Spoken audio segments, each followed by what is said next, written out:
Hello friends, welcome to our channel. इस video में बात करेंगे स्मैकडाउन की। स्मैकडाउन को किक ऑफ करते हैं ब्लड लाइन के member Paul Heyman, Jimmy Uso और सोलो सिकोवा। फैंस इनको लगातार बू कर रहे होते हैं। पॉल हेमन अपनी इंट्रो लाइन बोलते हैं बट फैंस उनको लगातार बू करते रहते हैं। इस पर पॉल हेमन कहते हैं कि माय नेम इज नॉट बू।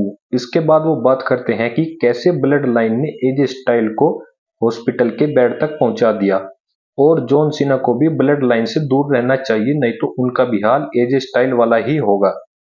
तभी पीछे से कार्ल एंडरसन आते हैं और ब्लड लाइन के दोनों मेंबर को रिंग से बाहर फेंक देते हैं और कहते हैं कि एजे स्टाइल को दिक्कत देना यानी कि दी ओसी को प्रॉब्लम होना। मैच फिक्स हो जाता है जिमी ऊसो और कार्ल एंडरसन के बीच। मैच बहुत ही छोटा था। सोलो ने मैच में इंटरफेयर किया, कार्ल एंडरसन को पंच मारा और पीछे से जिमी ने सुपर किक और स्प्लैश लगाकर मैच जीत लिया। मैच जीतने के बाद जिमी ऊसो सेलिब्रेट कर रहे होते हैं, तभी कार्ल एंडरसन पीछे से फिर उन पर अटैक कर देते हैं। इस बार जिमी को सेव करने के लिए सोलो आते हैं और कार्ल एंडरसन को समोन स्पाइक लगा देते हैं और बैक स्टेज जाने लगते हैं। तभी मियायम वहां आती है। जिमी उनका मजाक उड़ाते हैं लेकिन मियायम जिमी ऊसो को थप्पड़ रसीद कर देती है और इस थप्पड़ का असर जिमी ऊसो पर पूरे स्मैकडाउन के दौरान देखने को मिलता है, क्योंकि जिमी ऊसो बैक स्टेज जो कोई भी मिलता था उसी को पेल रहे थे। एट द मिड शो तो सोलो सिकोवा और जिमी ऊसो दोनों ने मिलकर पूरे स्मैकडाउन पर तबाही मचा दी थी। नेक्स्ट हमें देखने को मिलता है Grayson Waller effect. Grayson Waller कहते हैं कि उनके गेस्ट समय के साथ और बड़े हो रहे हैं। फिर वो इंट्रोड्यूस करते हैं बॉबी लैस्ली को।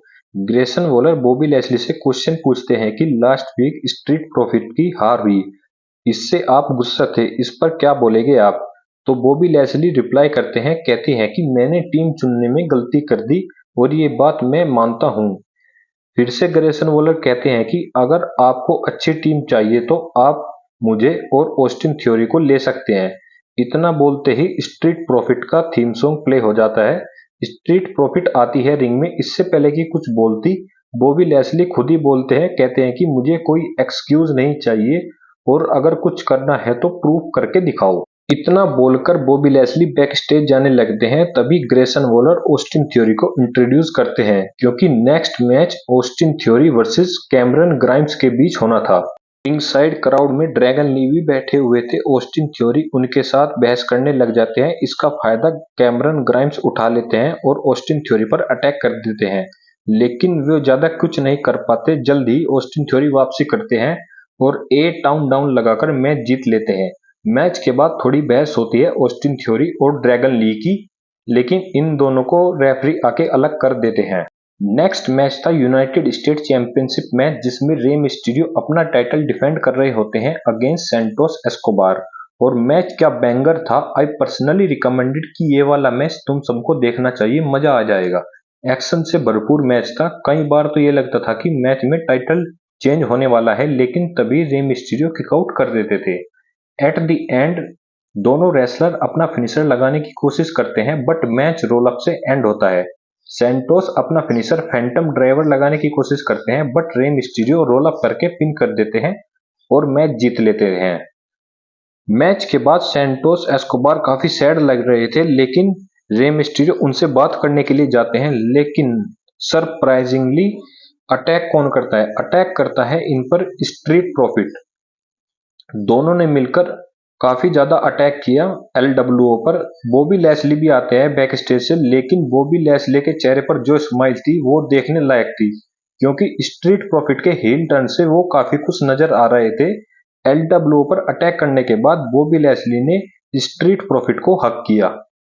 नेक्स्ट मैच हमें देखने को मिलता है शार्लेट फ्लेयर वर्सेस बैली। मैच स्टार्ट होने से पहले शार्लेट फ्लेयर प्रोमो कट करती है और बैली को बोलती है कि तुम WWE की 4 हॉर्स वुमेन्स में से एक हो और अब तुम ईओ स्काई के पीछे हो और मैं आज भी यही हूँ और मैं फास्टलेन प्रीमियम लाइव इवेंट के लिए ईओ स्काई को चैलेंज करने वाली हूँ। प्रोमो के बाद मैच स्टार्ट होता है। मैच ठीक ठाक था। मैच में डैमेज कंट्रोल काफी इंटरफेयर करती है, लेकिन उसका कोई फर्क नहीं पड़ता शार्लेट फ्लेयर पर। Charlotte Flair at the end spear लगाकर मैच जीत लेती है।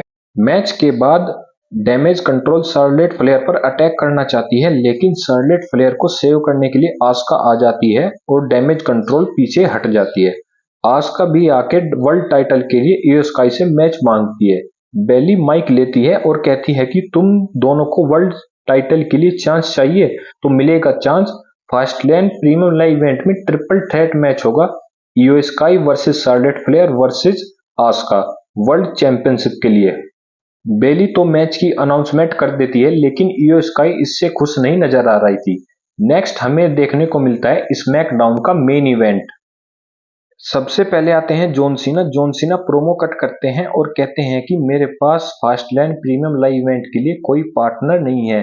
अब मेरे पास दो ऑप्शन है, या तो मैं इस कॉन्ट्रैक्ट को फाड़ दूं या फिर मैं अकेला ही फाइट करूं। तो जॉन सीना कहते हैं मैं ऑप्शन नंबर 2 चूज करूंगा, मैं अकेला ही फाइट करूंगा ब्लड लाइन से। तभी इनको इंटरप्ट करती है ब्लड लाइन। जिमी ऊसो कहते हैं कि तुमने देखा नहीं आज हमने बैक स्टेज सबकी क्या हालत खराब की है, तुम भी फास्टलैंड प्रीमियम लाइव इवेंट तक नहीं जा पाओगे। इतना कहते ही जॉन सीना जिमी ऊसो को पंच मारकर नीचे गिरा देते हैं और सोलो को 1-on-1 के लिए चैलेंज करते हैं। सोलो रिंग में आते हैं। सोलो के रिंग में आते ही जॉन सीना उनको एटीट्यूड एडजस्टमेंट लगाने की कोशिश करते हैं, बट लास्ट वीक की तरह जिमी ऊसो उनको सुपर किक लगा देते हैं। अब जिमी ऊसो और सोलो सिकोवा दोनों ने मिलकर जॉन सीना की हालत खराब कर दी थी। फिर उनको बाहर अनाउंसर टेबल पर लेटा दिया और स्प्लैश लगाने के लिए जाते हैं, लेकिन सोलो सिकोवा जिमी ऊसो को रोक लेते हैं और कहते हैं कि भाई तू रुक, मैं लगाऊंगा स्प्लैश। सोलो टॉप रोप पर चढ़ जाते हैं, बट सरप्राइजिंगली एंट्री किसकी होती है? हेल ये यानी एलए नाइट की। एलए नाइट आते हैं और दोनों सुपरस्टार को ठिकाने लगा देते हैं और फिर कॉन्ट्रैक्ट भी साइन कर देते हैं। एलए नाइट जैसे ही कॉन्ट्रैक्ट साइन करते हैं तो जॉन सीना के एक्सप्रेशन देखने लायक थे। जॉन सीना भी लाइक ये क्या हुआ। इसी के साथ आज की स्मैकडाउन ऑफ एयर चली जाती है। अगर मैं ओवरऑल शो की बात करूं तो शो ऑसम था, मुझे शो बहुत ही अच्छा लगा। आप लोग भी कमेंट करके बताना आपको शो कैसा लगा।